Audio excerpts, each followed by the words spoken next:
Assalamualaikum warahmatullahi wabarakatuh. Yang terhormat Bapak Dr. Rino Rusdi selaku dosen pengampu mata kuliah telah kurikulum dan juga teman-teman. Pada kesempatan kali ini kami dari kelompok 9 yang beranggotakan saya sendiri Rara Silanda Pratami dengan NIM 24053159 dan rekan saya Fani Prasetya Utama dengan NIM 24053141 dan Lailatul Ismi dengan NIM 24053146. Pada kesempatan kali ini, kami akan membahas kurikulum ekonomi SMK MPLB. Materi yang pertama yang akan disampaikan oleh saya sendiri. Materi yang pertama yaitu adalah ketepatan menjelaskan tujuan kurikulum SMK MPLB. Pada kesempatan ini saya akan menjelaskan tentang ketepatan menjelaskan tujuan kurikulum SMK MPLB. Materi ini penting agar kita memahami arah pembelajaran kompetensi yang ingin dicapai.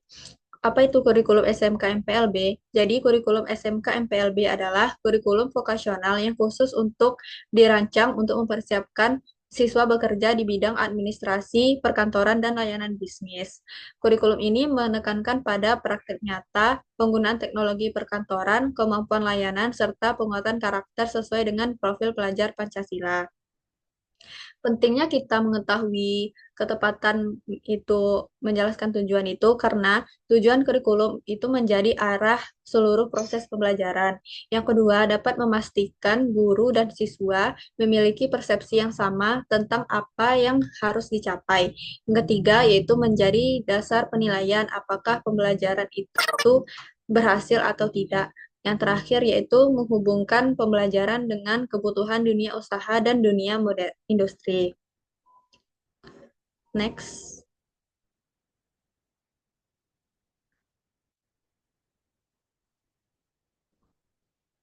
Tujuan kurikulum SMK PLB ini yang pertama yaitu menghasilkan lulusan kompeten dalam bidang administrasi, perkantoran, dan layanan bisnis.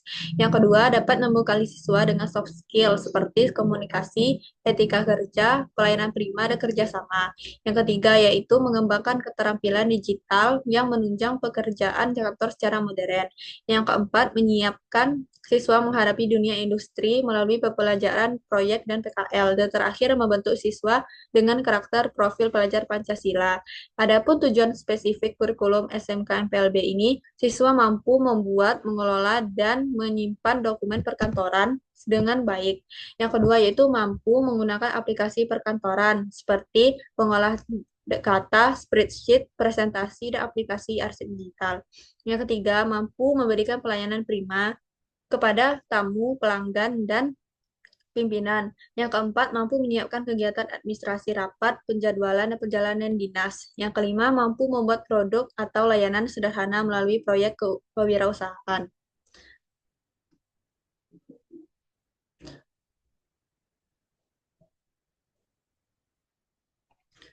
Adapun indikator penjelasan tujuan ini adalah penjelasan itu harus mengacu pada dokumen-dokumen resmi seperti capaian pembelajaran SMK. Yang kedua itu dapat disampaikan secara jelas dan buntut serta mudah dipahami. Yang ketiga menunjukkan keterkaitan antara tujuan kurikulum dan kebutuhan industri. Yang keempat bersifat konkret, terukur dan dapat diobservasi melalui penilaian praktik. Next.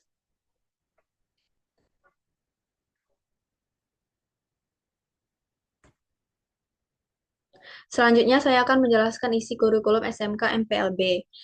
Jadi isi kurikulum SMK MPLB ini adalah itu mencakup kompetensi, materi ataupun kegiatan belajar dan penilaian, menentukan bagaimana siswa itu belajar dan juga menjadi acuan pembelajaran MPLB.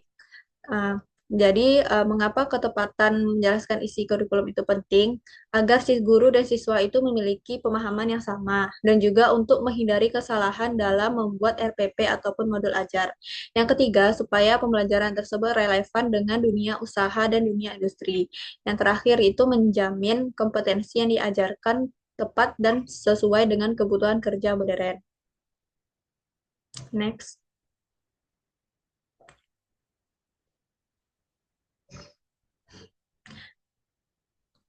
Adapun capaian pembelajaran dan struktur kurikulum, yaitu capaian pembelajaran ataupun CP. Kompetensi ini wajib dicapai siswa seperti kemampuan administrasi perkantoran, keterampilan layanan bisnis, pengelolaan informasi berbasis digital, etika dan profesionalisme dalam bekerja.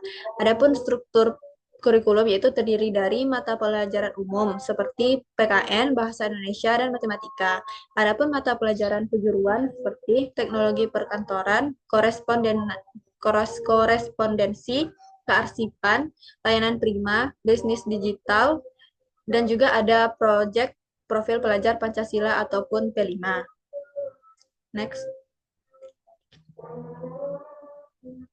Materi dan kegiatan pembelajaran materi kurikulum MPLB ini meliputi cara mengelola dokumen dan arsip, pembuatan surat menyurat, pelayanan pelanggan, pengoperasian aplikasi perkantoran seperti Word, Excel, PPT, dan database, penjadwalan penyusunan rapat dan perjalanan dinas, digitalisasi arsip dan pengolahan informasi, dasar bisnis dan pemasaran digital.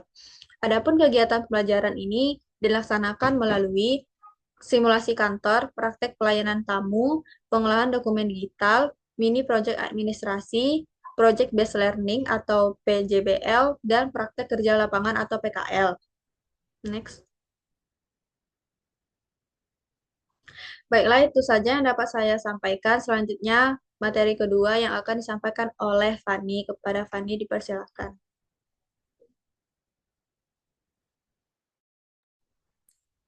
Baik, terima kasih moderator. Di sini saya akan menjelaskan tentang metode dan strategi pembelajaran.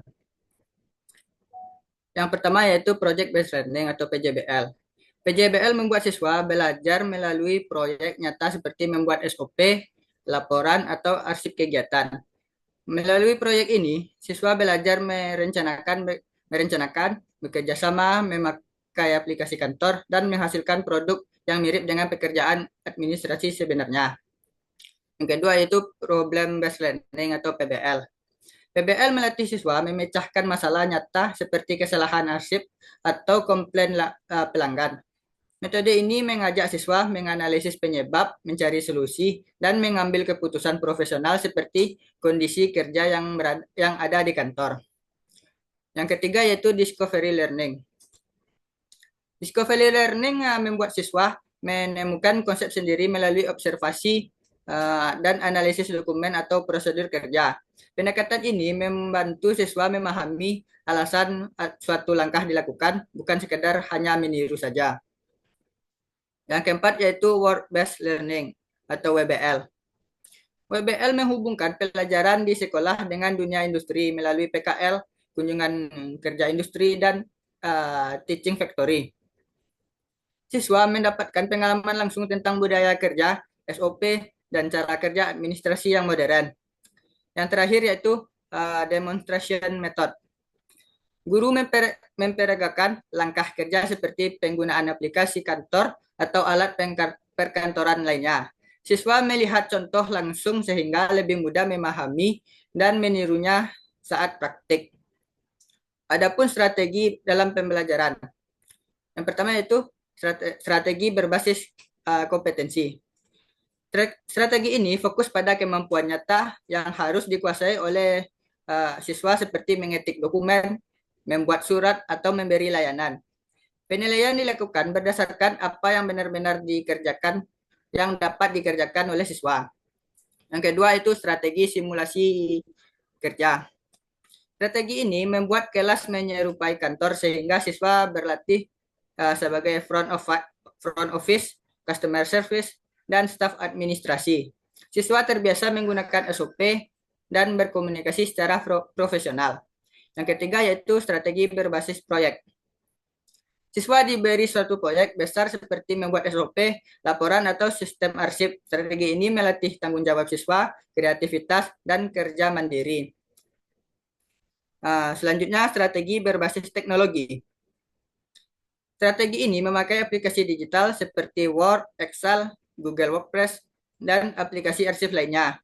Tujuannya agar siswa terampil menggunakan teknologi kantor yang modern.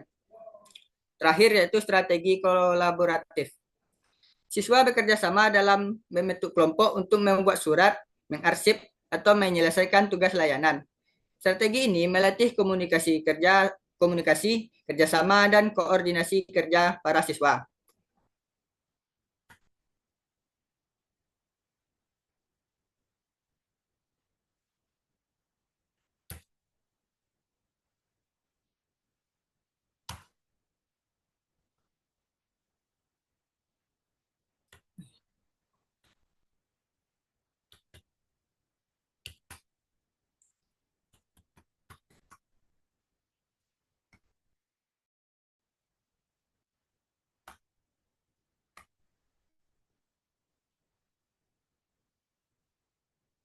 Materi selanjutnya yaitu media pembelajaran. Yang pertama yaitu media digital. Media digital seperti Word, Excel, Google Docs, dan aplikasi kantor digunakan agar siswa terbiasa dengan perangkat digital yang umum digunakan pekerja kantoran administrasi. Yang kedua yaitu media teknologi perkantoran. Alat kantor seperti print digunakan untuk melatih siswa uh, mengoperasikan peralatan sesuai SOP sehingga siap menghadapi pekerjaan yang sebenarnya. Yang ketiga yaitu audiovisual.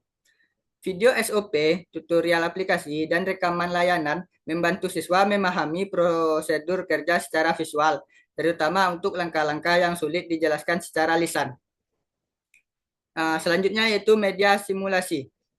Media seperti role play, mock-up kantor, dan skenario layanan digunakan untuk melatih siswa menghadapi situasi kerja nyata, mulai dari melayani pelanggan hingga mengelola dokumen. Yang kelima yaitu media cetak. SOP, formulir, buku administrasi, dan dokumen kerja digunakan untuk melatih tata naskah dan mengenalkan siswa pada struktur dokumen resmi. Yang terakhir yaitu Learning Management System atau LMS. LMS seperti Google Classroom atau Moodle digunakan untuk membagikan materi, tugas, kuis, dan diskusi online.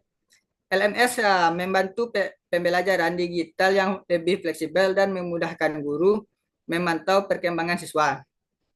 Mungkin itu saja materi yang dapat saya sampaikan. Saya kembalikan ke moderator. Baiklah, terima kasih atas penjelasannya, Fani. Materi selanjutnya akan disampaikan oleh Laila. Kepada Laila dipersilakan. Terima kasih kepada moderator.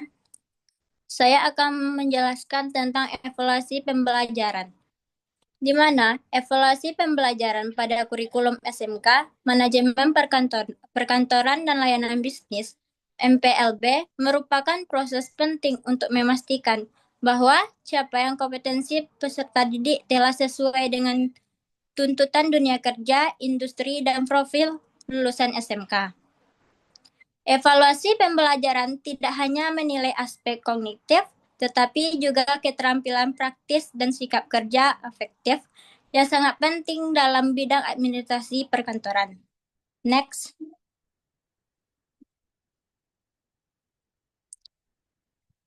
Ada beberapa evaluasi pembelajaran MPLB.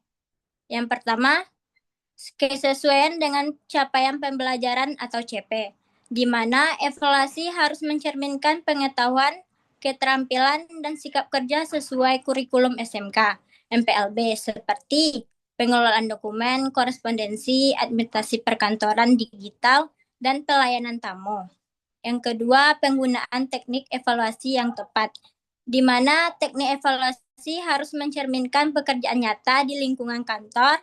Teknik evaluasi meliputi tes kognitif, penilaian kinerja, portofolio, dan observasi sikap kerja yang mencerminkan kebutuhan dunia kerja.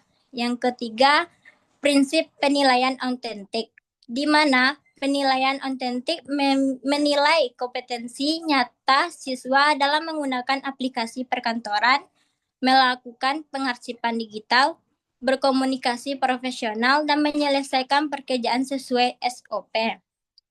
Yang keempat, pelaporan, analisis, dan tindak lanjut, di mana evaluasi harus memberikan umpan balik menjadi dasar remedial dan penggayaan serta digunakan untuk perbaikan pembelajaran. Next.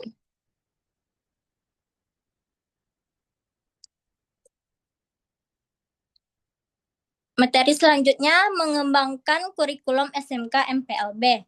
Pengembangan kurikulum SMK MPLB dilakukan untuk memastikan bahwa pendidikan kejuruan mampu menjawab kebutuhan dunia kerja, perkembangan teknologi informasi, dan dinamika administrasi perkantoran modern.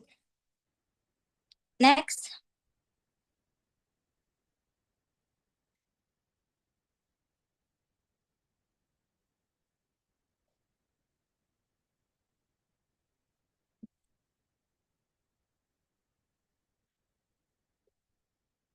Ada beberapa ketepatan perkembangan kurikulum, yaitu yang pertama relevasi dengan dunia usaha dan dunia industri, di mana kurikulum harus mengacu pada SKKNI bidang administrasi perkantoran, melibatkan industri, dan menekankan kompetensi layanan bisnis. Yang kedua, integrasi teknologi digital, di mana kurikulum harus memasukkan kemampuan digital seperti Microsoft Office, aplikasi administrasi, serta literasi data dan otomatisasi kantor. Yang keempat, struktur kurikulum yang adaptif, di mana pengembangan kurikulum meliputi perubahan mata pembelajaran, produktif, penambahan materi soft skill, dan serta interaksi P5BK. Yang keempat, kesesuaian dengan standar nasional pendidikan, di mana kurikulum harus mengikuti standar isi, standar penilaian, standar proses, dan standar kompetensi lulusan sesuai regulasi nasional. Mungkin hanya itu materi dari saya kembalikan kepada moderator. Baiklah, terima kasih atas penjelasan materi Laila. Selanjutnya kesimpulan. Dari materi yang kami bahas tadi, kesimpulannya adalah kurikulum SMK MPLB itu dirancang untuk menciptakan lulusan yang siap kerja di bidang administrasi perkantoran dan layanan bisnis. Isi kurikulum, metode, media, evaluasi, dan pengembangannya diarahkan agar siswa tersebut menguasai kompetensi nyata, terbiasa dengan teknologi digital, dan memiliki sikap profesional sesuai kebutuhan dunia industri. Pembelajaran dilakukan itu melalui proyek, pemecahan masalah, simulasi kantor, dan praktek langsung, didukung dengan media digital dan peralatan kantor modern. Evaluasi dilakukan secara autentik melalui penilaian kinerja dan portofolio. Kurikulum tersebut terus dikembangkan agar relevan dengan perkembangan teknologi standar industri dan SKKNI. Intinya, SMK MPLB tersebut membekali siswa dengan keterampilan administrasi modern, kemampuan layanan, penguasaan teknologi, serta karakter profesional sehingga siap memasuki dunia kerja. Baiklah, itu saja yang dapat kelompok 9 sampaikan. Apabila ada kesalahan, kami mohon maaf. Kami akhiri dengan Assalamualaikum warahmatullahi wabarakatuh.